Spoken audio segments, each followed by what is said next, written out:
আপনি জানেন না মুর্শিদাবাদকে মানুষ ছোট চোখে দেখে। তাদেরকে বলি পশ্চিম বাংলার অনেক লোক মুর্শিদাবাদের লোক জানে না। এই যারা যুবক আছো শিক্ষিত বলো, ভারতের প্রথম রাজধানীর নাম কি? আমরা আঁটি জানো?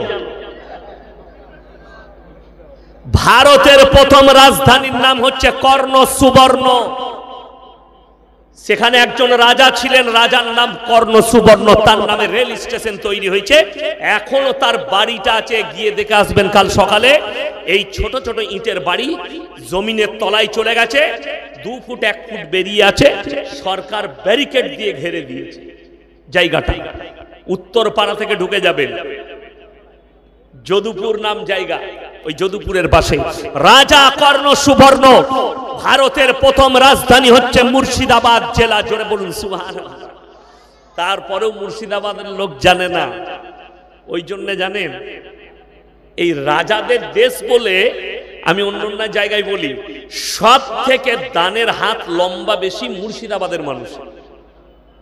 আমাকে যদি মেদিনীপুর, হাওড়া, 24 পরগনা কোনো জায়গায় কেউ বলে যে হুজুর একটু আদায় করবেন, আমি বলি আমি আদায়কারী বক্তা নয়।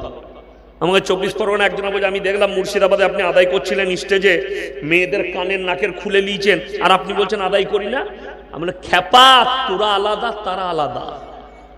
তোদের এইখানে আমার জুবানটা ছিঁড়ে বেরিয়ে গেলেও 10 টাকা দিবি না, আর তাদের কাছে চাইতে না চাইতে মায়েরা খুলে দেয়।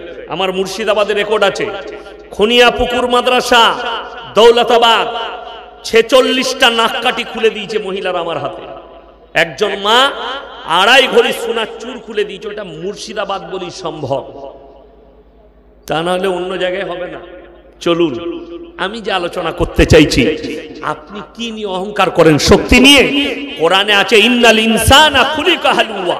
আমি মানুষকে অসহায় আর দুর্বল সৃষ্টি করেছি, মানুষ সবল নয়। মানুষের শক্তি নেই, মানুষ আমার কাছে দুর্বল। কেউ শারীরিক দিক দিয়ে, কেউ সামাজিক, কেউ অর্থনৈতিক, কেউ রাজনৈতিক, কেউ পারিবারিক। যে কোনো দিক দিয়ে একটা না একটা দুর্বলতা আমার থেকে শুরু করে সকলের আছে। আছে না নেই? বুকে হাত দিয়ে ভাবুন, বুঝতে পারবেন আপনার দুর্বলতা কি আছে। নিজে নিজে আমরা বুঝতে পারবো। তাতে রাজা হোক, বাদশা হোক, নেতা হোক, মন্ত্রী হোক, এমএলএ হোক, এমপি হোক, দুর্বলতা আছেই। হৃদয়কে হাত দিলে বুঝতে পারবে আমার দুর্বলতা কি। আরে আমি তো ইতিহাসের কথা বললাম, আপনাদের জানা আছে ইতিহাসের পাতায় একজন রাজা, তার নাম হচ্ছে আলেকজান্ডার। ইতিহাসের পাতায় যারা পড়েছে তারা জানে, যারা 8, 9, 12 MA, BSc, BCom তারা জানে আলেকজান্ডার তার জামানায় এত বড় যোদ্ধা ছিলেন। গোটা পৃথিবীর অর্ধেকটা দুনিয়া দখল করেছিল যুদ্ধ করে। তার তলোয়ারের সামনে কেউ টিকতো না, তার যোদ্ধাদের সামনে কেউ দাঁড়াতে পারেনি। সেই আলেকজান্ডারের মৃত্যু হয়েছিল বিষ পান করে, তার অস্তিত্ব মিটে গেছে। ভারতেও আক্রমণ করেছিল আলেকজান্ডার। তখন যিনি রাজা ছিলেন ভারতের, সেই রাজার নাম হচ্ছে রাজা পুরু। তার ব্যবহার হিন্দুদের রাজা, তার ব্যবহার আখলাক চরিত্র এত ভালো ছিল, তার ব্যবহার দেখে আলেকজান্ডার আর ভারতে যুদ্ধ করেনি, তিনি ফিরে গিয়েছিলেন। ভারতের রাজার ব্যবহার খুব ভালো, এই দেশ দখল করে আমার লাভ নেই, তিনি ফিরে গিয়েছিলেন।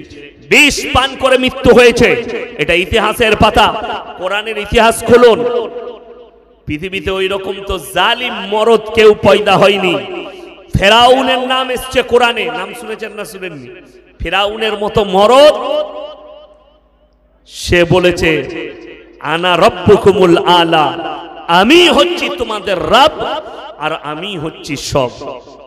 যখন তার গণককাররা বলল যে এই মিশরের মাটিতে এমন একটা ছেলে জন্ম নেবে যে হবে তোমার দুশমন, আল্লাহর কসম, আল্লাহ যেটা করবেন পৃথিবীর কেউ সেটা রুকার ক্ষমতা রাখে না। সকলের সৃষ্টিকর্তাকে আল্লাহ, কীড়া মাকড়া গোটা পৃথিবী আমার আল্লাহ। ফেরাউন চ্যালেঞ্জ করল, আল্লাহ যাকে পাঠাবে দূতকে, আমি তাকে দুনিয়াতে আসতেই দেব না, আর পয়দা হওয়া মাত্র কতল। তার সৈন্য সামন্তকে হুকুম দিল, খবর লাগাও মিশরের মাটিতে যতগুলো মেয়ে আছে গর্ভবতী মহিলা, তাদের বাচ্চা হলে খবর লাগাও, বেটা ছেলে হলে কতল করে দাও, মেয়ে হলে ছেড়ে দাও। লাখ লাখ নিরীহ শিশু কোলের বাচ্চাকে হত্যা করেছে ফেরাউন। তার সৈন্য সামন্ত দিয়ে। আল্লাহর কসম, আল্লাহ যাকে রাখবেন পৃথিবীর কেউ তাকে মারতে পারবে না। আল্লাহকে চ্যালেঞ্জ। যখন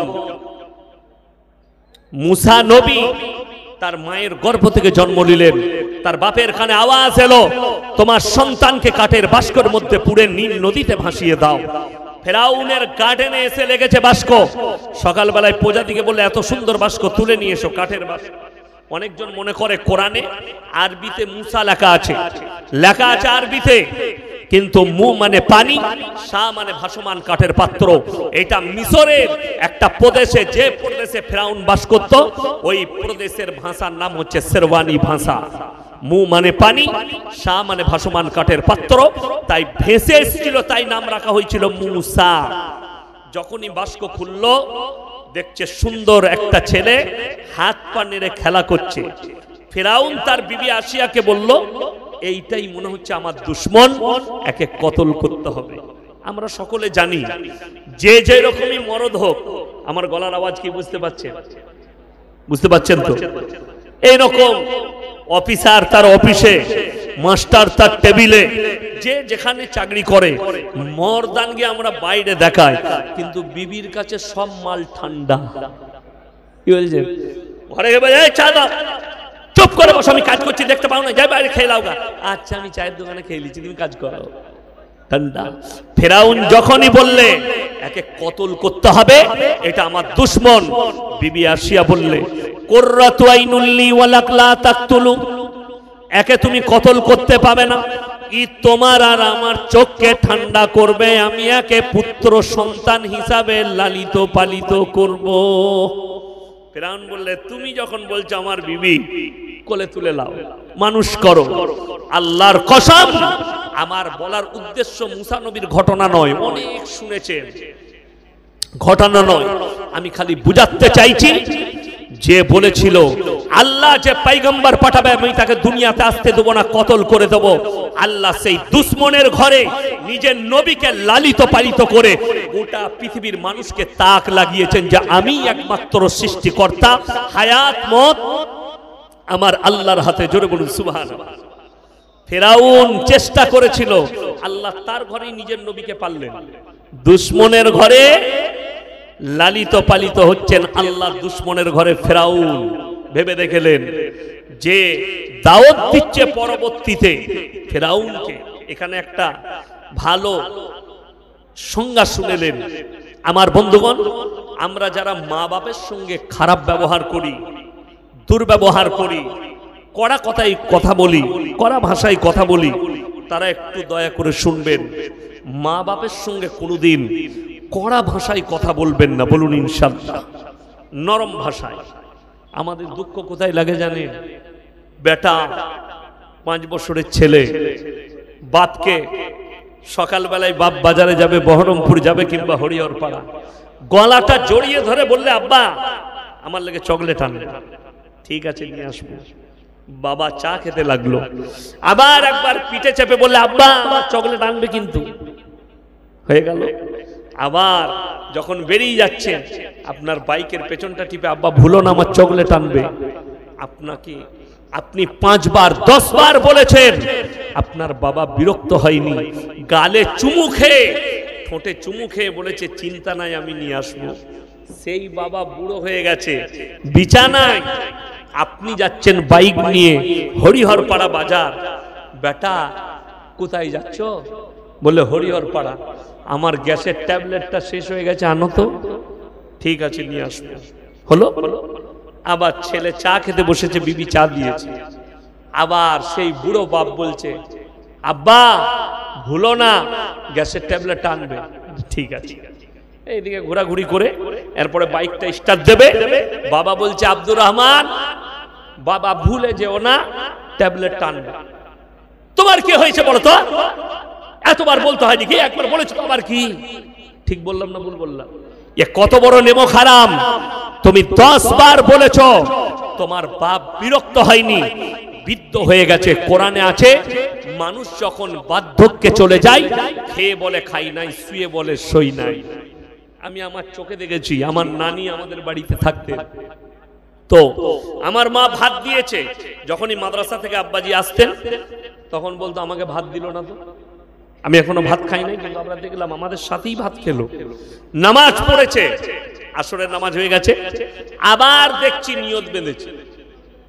মা বলতো তুমি যে এখনই নামাজ পড়লে, বলে না না ভুল বলছিস তোর, আমি কই নামাজ পড়লাম।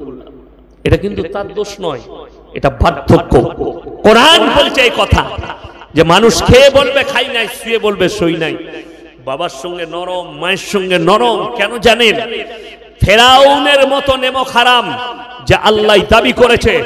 মুসা নবী দাওয়াত দিতে যাচ্ছেন, আল্লাহকে বললেন আল্লাহ যে আল্লাহ দাবি করেছে তাকে আমি দাওয়াত কি করে দেব? আমার আল্লাহ শিখিয়ে দিচ্ছেন তাকে দাওয়াত দিলে কুলু কাউলাল লাইয়িনা, নরম করে বলবে, বিনয়ী ভাবে বলবে, ভালো ভাষায় বলবে, কড়া কথা বলো না। যেহেতু তোমাকে বেটা হিসাবে রাজপ্রাসাদের লালিত পালিত করেছে। আমার বন্ধুগণ, আল্লাহ একজন আল্লাহ দাবি করনে वाला কাফেরকে, বেঈমানকে, নেমক হারামকে দাওয়াত দিতে পাঠাচ্ছেন। তারপরও আল্লাহ নবীকে অর্ডার করছে তার সঙ্গে নরম ব্যবহার করবে, নম্র ব্যবহার করবে। আমাদের দেশের অনেক ছেলে আছে, বাপকে ভাত দিতে হবে বলে অনেকজন বাহানা দেয়, আমার বাপ নামাজ পড়ে না বলে আমি বাপকে দেখি না, বলে না, বলে না। এর নাম হচ্ছে ফাইন কানা লাকুম কাইদুন ফাকিদুন, কায়দা। এটা মৌলবীকে বুঝাবার কায়দা, আল্লাহকে কি করে বুঝাবে? তোমার বাপ, তুমি দাওয়াত দাও, সকলে বলুন হিদায়াতের মালিককে। তাইলে তুমি কে তোমার বাপের সঙ্গে দুর্ব্যবহার করা তোমার দায়িত্ব। তোমার বাপকে দাওয়াত দেবে বারবার, তোমার বাপকে বলবে বারবার যে আব্বা নামাজ না পড়লে কিন্তু গুনাহ হবে, নামাজ না পড়লে তুমি আর মুসলমান থাকবে না, নামাজ না পড়লে জাহান্নামে যেতে হবে। এই দাওয়াত দেবার দায়িত্ব তোমার। এইটার বদলায় তুমি না অত্যাচার করতে পারবে, না তাকে মারতে পারবে বাপকে মাকে, না তাদের সঙ্গে দুর্ব্যবহার করতে পারবে। তুমি তোমার হক আদায় করো, সে যদি আল্লাহর হক না আদায় করে সে আল্লাহর কাছে জবাব দেবে। তোমার হক তোমার বাপ মাকে দাওয়াত দেবে। আমার বন্ধুগণ, ওই জন্য শুনেলেন পৃথিবীর যতগুলো মানুষ আছে আল্লাহ যে নিয়ামত দিয়েছে, এই নিয়ামতের শুকর আদায় করার ক্ষমতা পৃথিবীর মানুষের নেই। বর্তমানে সমীক্ষা বলছে পৃথিবীতে 800 কোটি মানুষ আছে। কত বললাম? 800। তার মধ্যে 250 কোটি মুসলমান। এই 800 কোটি মানুষ তারা যদি এক কাছে হয়ে শুকর আদায় করার চেষ্টা করে, আমার আল্লাহ কোরআনে বললেন যে যদি মনে করে আমরা শুকর আদায় করব, আল্লাহর প্রশংসা করে শেষ করে দেব, সকলে একবার আল্লাহর প্রশংসা করে বলুন আলহামদুলিল্লাহ। এটা আল্লাহর প্রশংসা, শুকর আদায় করলেন। যদি মনে করে যে আমরা আমার জিন্দেগি থাকতে কিয়ামতের সকাল পর্যন্ত আমরা সিজদায় পড়ে আল্লাহর শুকর আদায় করব, আল্লাহর প্রশংসা করে শেষ করে দেব, কোরআনকে জিজ্ঞেস করুন কোন সূরা? সূরা কাহাফ। কোন সূরা বললাম? সূরা কাহাফ। একবারই শেষ পৃষ্ঠা, শেষ আয়াতের আগের আয়াত। কুল লাউ কানাল বাহরু মিদাদাল লিকালিমাতি রাব্বি লানাফিদাল বাহরু ক্বাবলা আন তানফাদা কালিমাতু রাব্বি ওয়ালাউ জিনা বিমিথলিহি মাদাদা। হে আমার নবী, পৃথিবীর মানুষকে বলো যতগুলো পৃথিবীতে সমুদ্র আছে সব পানিগুলো যদি আমি আল্লাহ কালি করে দিই, আর পৃথিবীর মানুষ যদি আল্লাহর প্রশংসা লিখতে শুরু করে, সব শেষ হয়ে যাবে। আবার আমি অতটা পানি দেবো, সেটাও শেষ হবে, কিন্তু আমার আল্লাহর প্রশংসা লেখে শেষ করতে পারবে না। জোরে বলুন সুবহানাল্লাহ।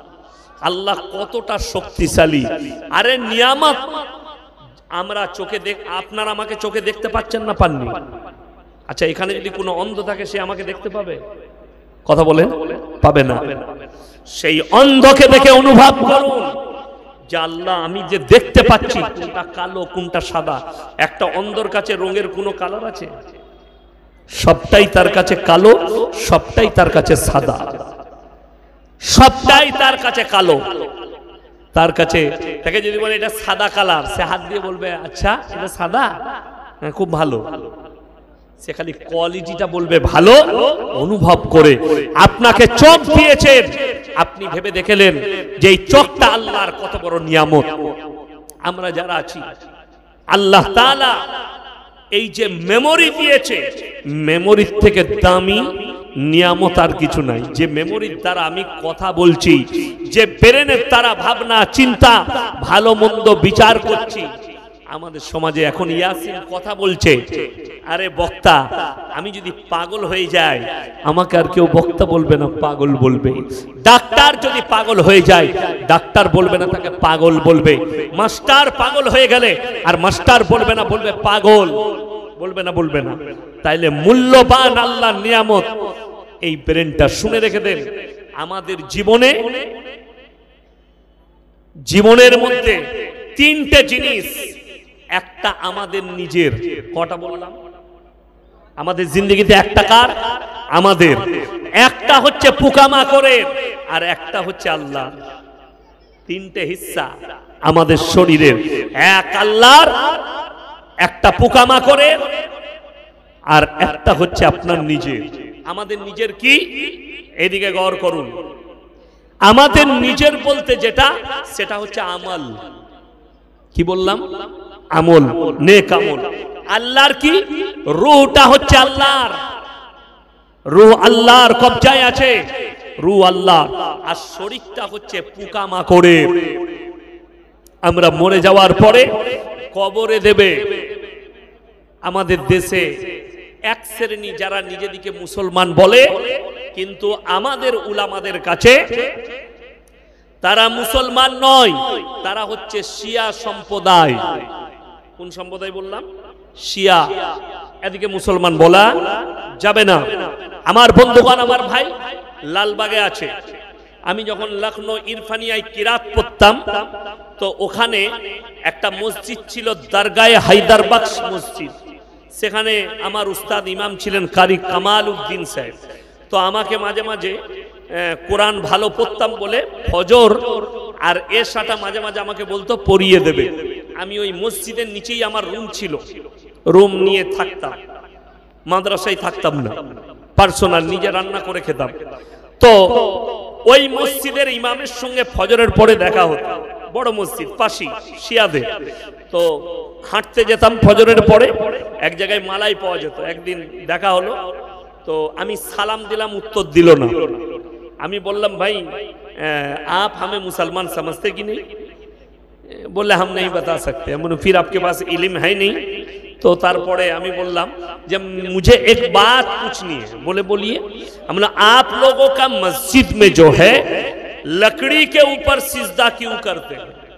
কাঠ আছে, কাঠ দেখবেন গোল গোল কাঠ থাকে। লালবাগে আছে কয়েকটা মসজিদে শিয়াদের গোল কাঠ, সে কাঠের উপরে সিজদা করে। বললে इसीलिए तो हम खाटी मुसलमान हैं। हमने क्यों? बोले क्योंकि पूरे दुनिया में ऐसे कोई जगह नहीं जहां शैतान ने सिजदा किया नहीं, इसीलिए हम जमीन में सिजदा नहीं करते, लकड़ी पे करते। আমি বললাম बड़ी अच्छी बात है, लेकिन अब जब मर जाते हैं तो आपको कहां पे दफन किया जाता है? कदर बुझते पारें? हम मर जाते हैं, मिट्टी में सिजदा किया, इसीलिए अब लकड़ी पे सिजदा करते हैं। लेकिन आप ऐसे मुसलमान हैं, मर जाने के बाद आपको जला दिया जाता है? बोले नहीं। फिर क्या करते हैं? बोले दफन करते हैं, कब्र देते हैं। हमने फिर कब्र के अंदर भी तो शैतान मिल जाएगा तुमको, तो तुम तो यार शैतान के ज्यादा करीब हो। आमी तक बोललाम, बोले आपके पास क्या दलील है? हमारे पास दलील ये है कि पूरा दुनिया, जमीन, आसमान, सूरज, चांद जितने भी है सब कुछ हमारे अल्लाह ही का है। यहाँ पे कोई भी सिजदा करे। अच्छा, এই জমিনে শুধু মুসলমানরাই সিজদা করে না, আরো কেউ আছে? কথা বলেন। কেউ পূবে, কেউ পশ্চিমে, কেউ উত্তরে, কেউ দক্ষিণে, কেউ চন্দ্রের কাছে, কেউ সূর্যের কাছে, কিন্তু সিজদা সবাই জমিনেই করে। করে না? করে না?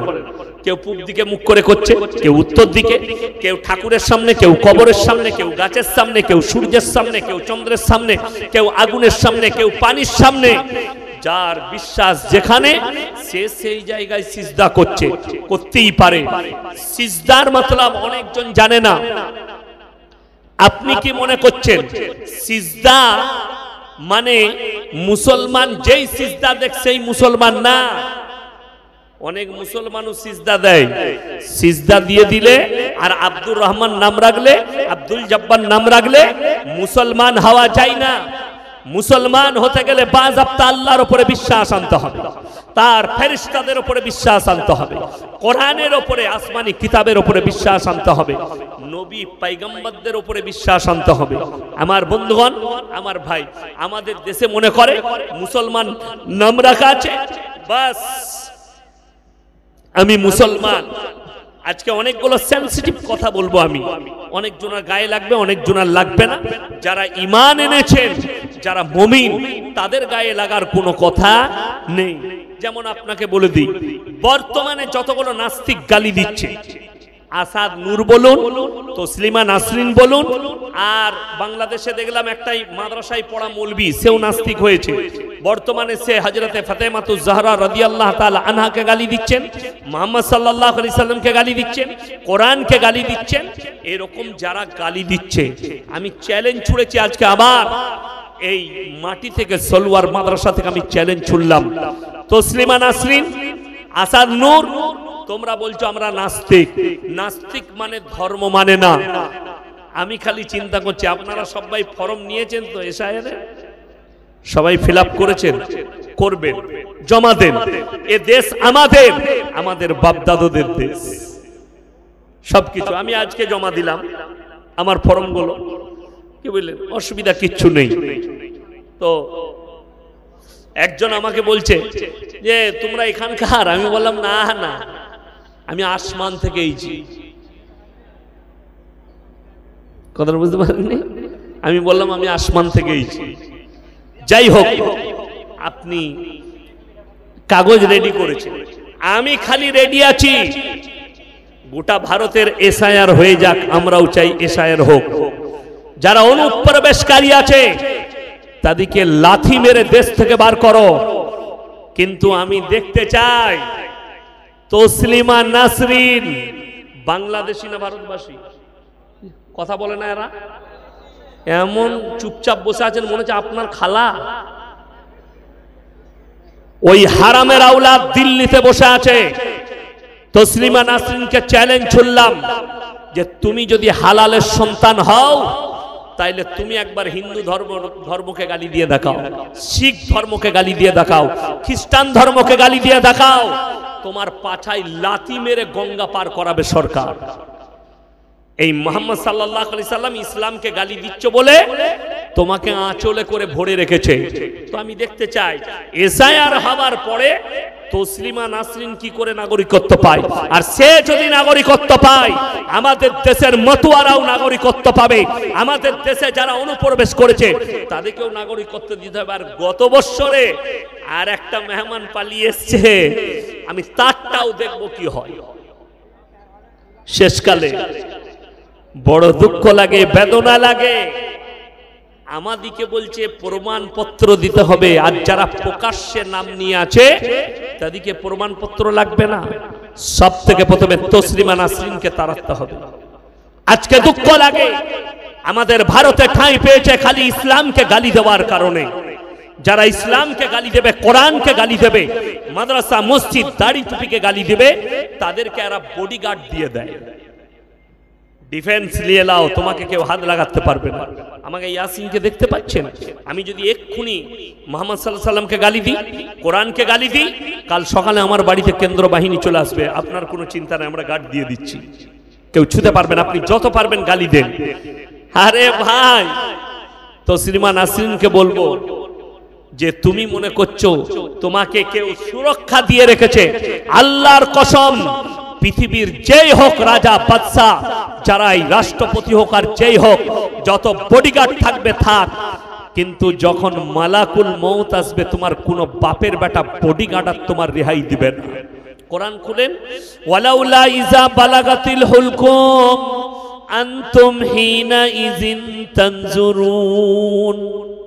যারা মুমিন আছেন তারা স্মরণ করবে আমি আল্লাহ যখন হুকুম দেব আমার ফেরেশতারা তোমার শরীরে ডুব মেরে ওয়ান্নাজিয়াতি গরকা, গরকা মানে হচ্ছে ডুব মারা।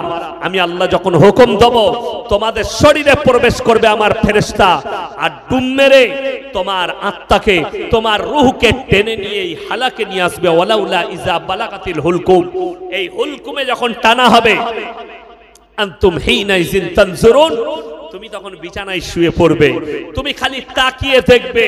ভ্যাল ভ্যাল করে তোমার আত্মীয় স্বজন আছে, তাছাড়া তোমার বলার ক্ষমতা কেড়ে নেওয়া হবে, তাছাড়া তোমার কোনো উপায় থাকবে না।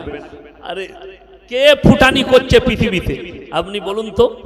এই পায়ের নখ থেকে মাথা পর্যন্ত এমন কোনো পার্স নেই যে পার্সের ডাক্তার বহরমপুরে নেই। ঠিক বললাম না ভুল বললাম? সব পার্সের ডাক্তার আছে। কেউ বুক ফাটছে, কেউ পিঠ ফাটছে। এখন হাটের সব থেকে বড় পশ্চিম বাংলায় হসপিটালের নাম হচ্ছে দুর্গাপুর, আমার বাড়ির কাছে দুর্গাপুর মিশন হসপিটাল, এটা হাটের সব থেকে বড়।